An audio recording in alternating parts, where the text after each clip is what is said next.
Vous savez, il y a un serviteur fidèle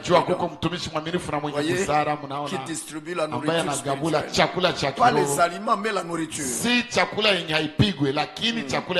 Oui, oui. Bien préparé. Que l'on mange et ça peut directement donner du bien au corps. Pale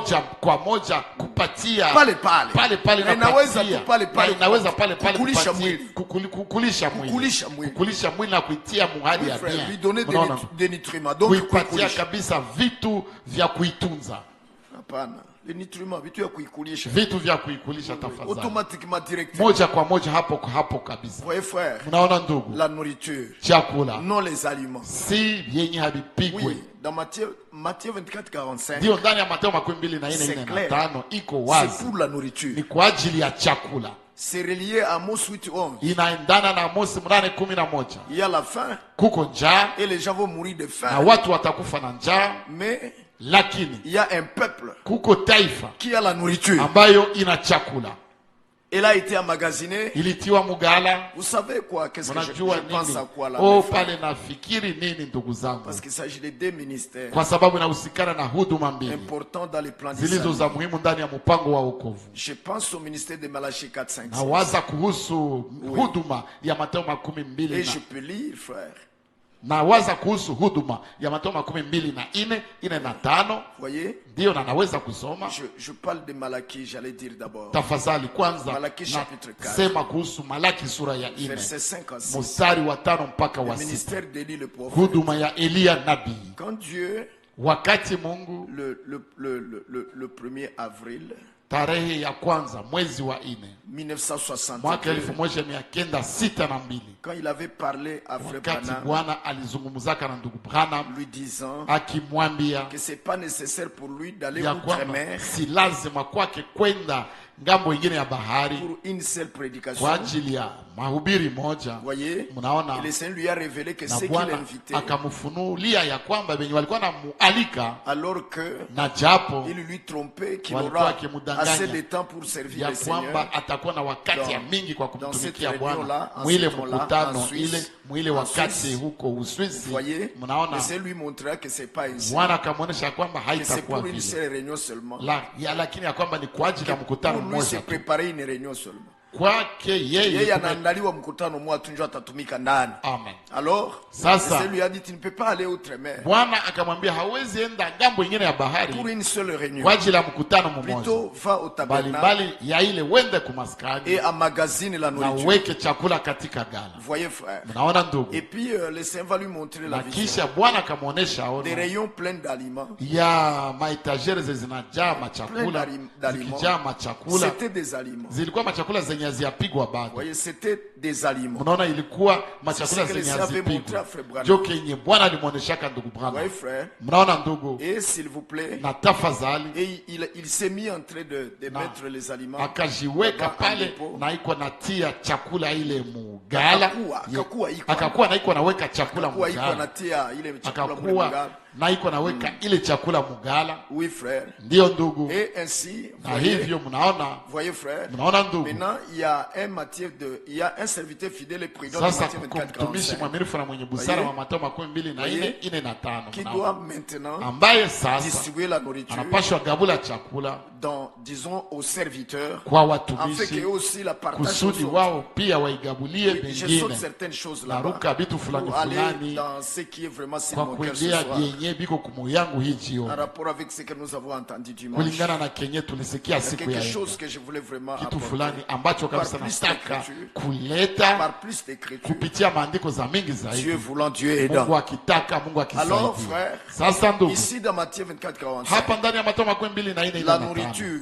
chakula, c'est ça qui est nommé, hiyo ndio inatajwa, pas les aliments qui doivent encore être épluchés, si vyenye haviyapigwa bado, vyenye vinapashwa menywa kwanza na kupigwa, mais plutôt la nourriture prête, lakini chakula iliyokuwa tayari, yenye limeandaliwa vema, yenye imepigwa vizuri, que nous pouvons manger directement, ambayo twaweza kumkula moja moja kwa moja. Manger directement. Kukula hapo hapo. Kukula pale pale. Kukula pale pale. Et ça nous donne des nutriments. Na inatupatia. Inatukulisha. Ça nourrit notre corps. Inakulisha mwili yetu. Je pense à Isaïe chapitre 55. Kuhusu Isaya 55. Nafikiria Isaya 55. Nafikiria Isaya 55. Là où c'est dit que pale kwenye nasemeka ya kwamba pourquoi dépenser de l'argent pour ce qui ne nourrit pas. Kwa nini kuponda pesa kukenye hakilishe napenda yenye hailishe? Napendaka ile tafsiri. Parce qu'une autre traduction dit autre chose. Kwa sababu tafsiri nyingine nasema kitu kingine. Alors allons-y avec vous pour que vous voyez. Twende pale pamoja na Parlons avec les Écritures. Tuseme kupitia maandiko. Tuseme na maandiko. Tuseme na maandiko. Oui, Isaïe 55. Ndio Isaya 55. Oh là là, excusez-nous. Muniwe razi. Vous pouvez toujours nous excuser. Wakati yote munaweza tu kutupatia razi. Munaweza tu kutupatia razi. Oui. Ndio. Oui. Et alors je lis ceci au nom de Jésus. Hapo sasa nasoma hivi mjina la Yesu Kristo. Si vous pouvez lire le verset 2. Kama mwaweza kusoma verse ya pili. Un frère peut me lire cela directement. Ndugu fulani aweza kunisomea hayo moja kwa moja. Allez-y mon frère. Karibu ndugu kwa usomi kama umeipata. Isaïe 55. Isaya 55. Verset 2. Verset ya pili. Pourquoi pesez-vous de l'argent pour ceux qui ne nourrissent pas? Ah voilà. Kwani kutoa fedha kwa ajili ya kitu ambacho si chakula? Vous voyez le verset, c'est la traduction. Unaona ile ni tafsiri gani? C'est le Lul second. Tafsiri ya Maintenant quand vous allez ici par exemple dans Darby, vous lirez autre chose sur ce différent de ce qui ne nourrit, de ce qui ne nourrit pas. Cha tofauti ya kenye hakilikulishe. Il dit ceci. Anasema hivi kenye mimi nasoma basi. Mtasoma kingine kilicho tofauti ya ile tulisoma Mului Segonye na kusema se kwa nini kupoteza pesa au kutoa pesa kwa kitu kenye hakikulishe. Hakilishi mwili. Hakilishi. Na hapa inahusikana na nafsi zetu. Nafsi zetu. Sasa kwa nini kutoa pesa kwa ajili ya kitu ambacho hakikulishi? Pour quelque chose qui ne nourrit pas nos âmes. Yani hakilete nafsi zetu. Ça n'apporte pas à nos âmes. Kila kifaa chote kinachohitajika. Chacun des nutriments nécessaires. Kila kifaa chote kikulishacho. Chaque nutriment nécessaire provenant de cette nourriture. Qui provient de la nourriture. Qui viennent de la nourriture. Ah, les nutriments qui viennent de la nourriture. Unaona? Vous voyez. Kuna huko kuba batu wa nutrition. Ici, chez les gens qui font la nutrition, ou qui enseignent les affaires de la nutrition. Pas ceux qui enseignent, frère, pas ça. Pour les nutritionnistes, vous voyez, il y a un degré politique de ventre plein. Il y a siasa, il y a tout beaucoup. Donc, siasa, la politique du ventre. La politique du ventre plein.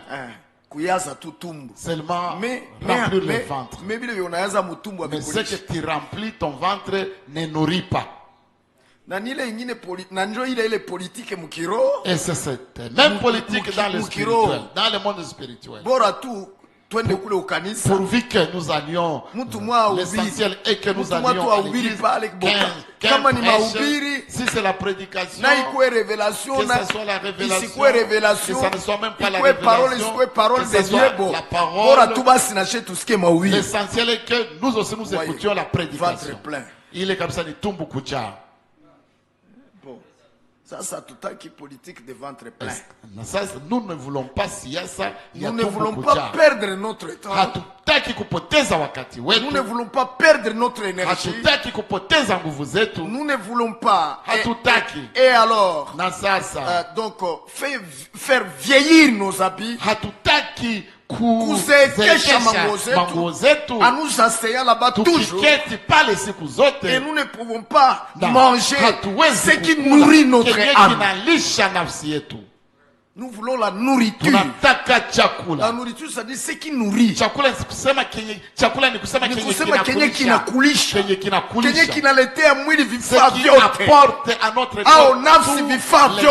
Ou alors l'âme lui apportant tout ce qui est nécessaire.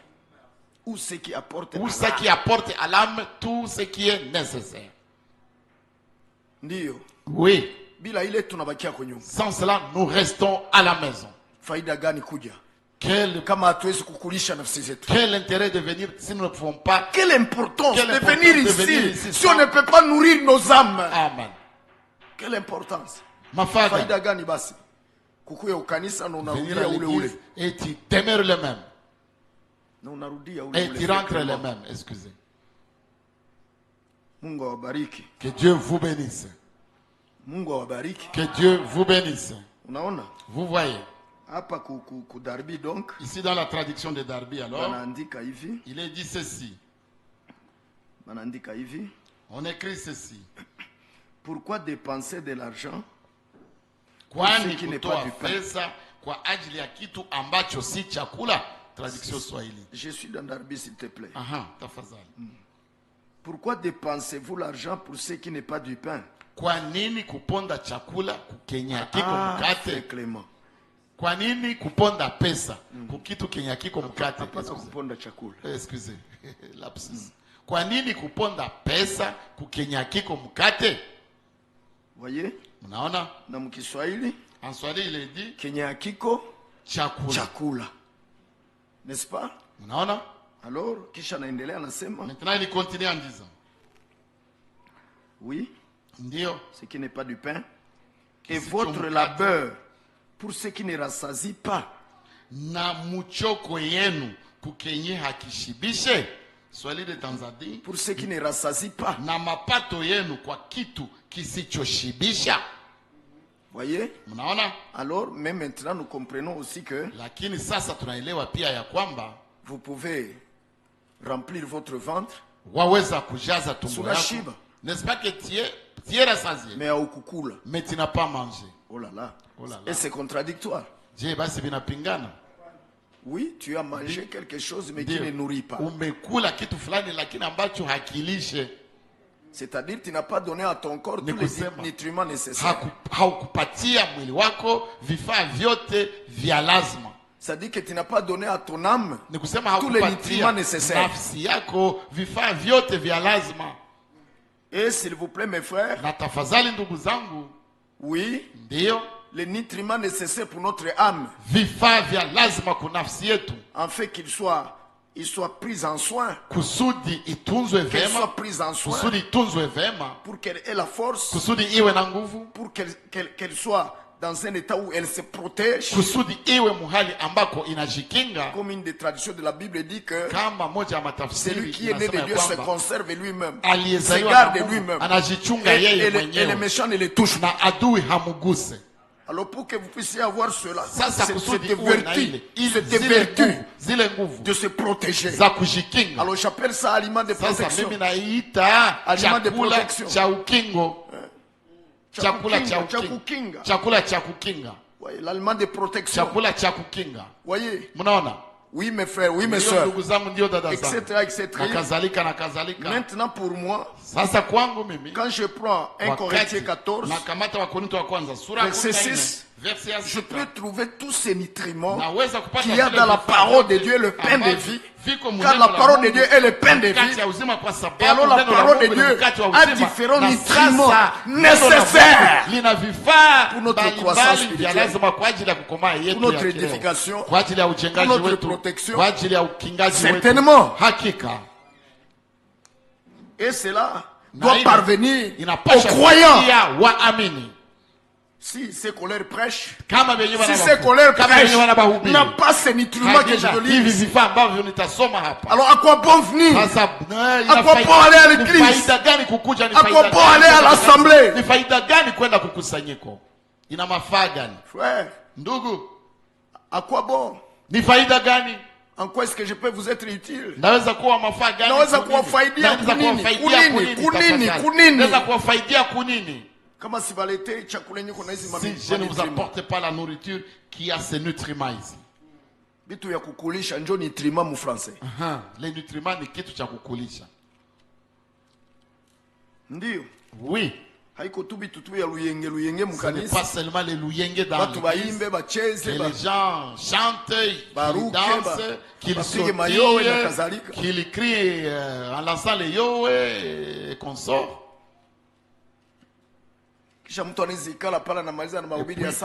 Quelqu'un peut s'asseoir là-bas, il fait une prédication. Et puis quelqu'un vient là-bas, frère Clément. Kisha mtu anakuja pale. Et il apporte une prédication 2 heures, 1 heure et demie, toute une heure. Vous l'écoutez bien. Il ne parle pas comme il devrait. Ça emballe les gens. Ça emballe les gens. Ils sont de l'onction. Vous voyez. Lakini, habakukula. Ils n'ont pas mangé. Ça, on ne veut pas. Et par la grâce de Dieu. Alléluia. Amen. Et par la grâce de Dieu. Nous ne sommes pas de ceux-là. Mais nous mangeons. Amen. Nous mangeons. Donc ces nutriments doivent être dans la prédication. La parole qui est apportée doit avoir ces nutriments. Sinon, l'église est foutue. Les gens seront kwashorokole. Watu watagonjwa bwaki. Marasmique. Watakuwa wanagonjwa marasme. Il y a des maladies de la malnutrition. Kuna magonjwa mbili ya kukula vibaya. Il y a la malnutrition et même le kwashorokole. Kuko kwashorokole. Il y a le kwashorokole. Il y a le marasme. Na kuko marasme. Vous voyez? Et spirituellement vraiment, nous ne voulons pas être les marasmiques ni les kwashorokore. Kwashorokore, c'est quelqu'un qui manque de nutriments pour l'édification du corps.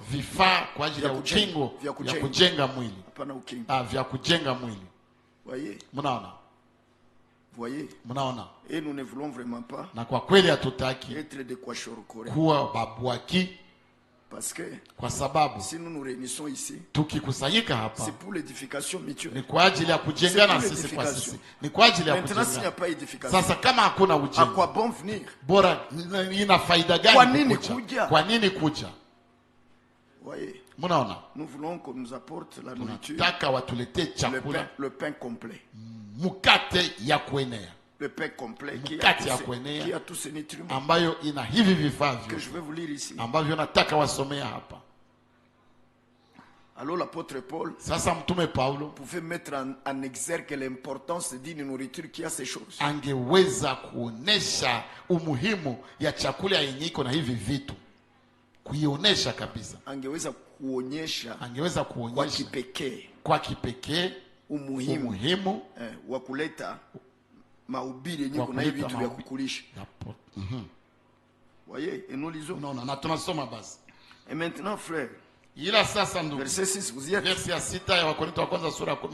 je viens à vous et que je parle la langue, en quoi vous profiterez-je? À moins que je ne vous parle par révélation. C'est le premier nutriment. Révélation.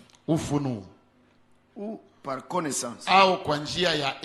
Deuxième nutriment. Kikulisha cha pili. Kikulisha. Nutriment. Excusez, merci. Kikulisha cha kwanza, kikulisha cha pili. Nutriment. Troisième. Cha tatu. Connaissance, par révélation, par connaissance, par prophétie.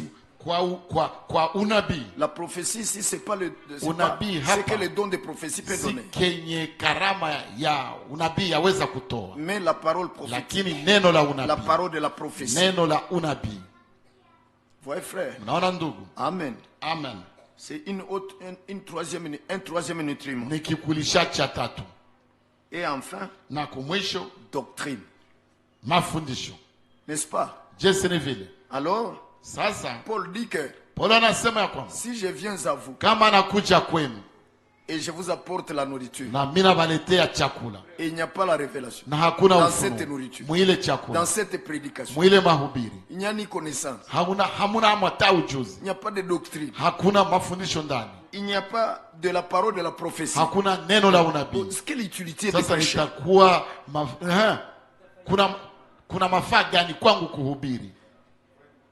Parce que je ne vous serai pas utile. Kwa sababu sitakuwa wa faida kwenu. Sitawafaidia. Voilà pourquoi, frères et sœurs, Ndio maana ndugu na nous dada, avons besoin de prédicateurs. tuna haja ya wahubiri. Oui. Ndio. Qui sont pleins. Ambao wanajaa. Qui ont des greniers. Ambao wana magala. Je veux dire plutôt nataka sema. Qui ont le dépôt. Benye bako na gala. Des prédicateurs ayant le dépôt. Wahubiri benye bako na gala. Oui. Ndio. Où il tire. Kwenye banashota, kwenye banatosha. Hivi vitu vyote. Pour nourrir le peuple avec. Kulisha taifa pamoja na iye. Kulisha taifa navyo. Kulisha taifa navyo. Oui. Ndio. C'est juste. Ni kweli. Un prédicateur. Mhubiri. Qui ne peut pas nous apporter l'une de ces choses. Mwenye hawezi kutuletea moja ya hivi vitu ndani ya mahubiri yake. Ou bien les deux à la fois. Au biwili chali moja. Ou bien trois dans la même prédication. Au vitatu mu mahubiri moja. Au hata vyote viine muhubiri moja. Qui ferme sa Bible et rentre. Yule kabisa nafunge Biblia yake. Afunge Biblia aende. Tupoteze muda. Qui ne perde pas, qui ne perde pas le temps du ventre plein. Hatuko kwa wakati ya tumbo kujaa. Hatuko tena kwa wakati ya tumbo kujaa tu. Uyaze tumbo na ukukulisha mwili kitu. Que tu remplisses le ventre et tu n'as rien donné à ton corps comme nutriment. Non. Hapana.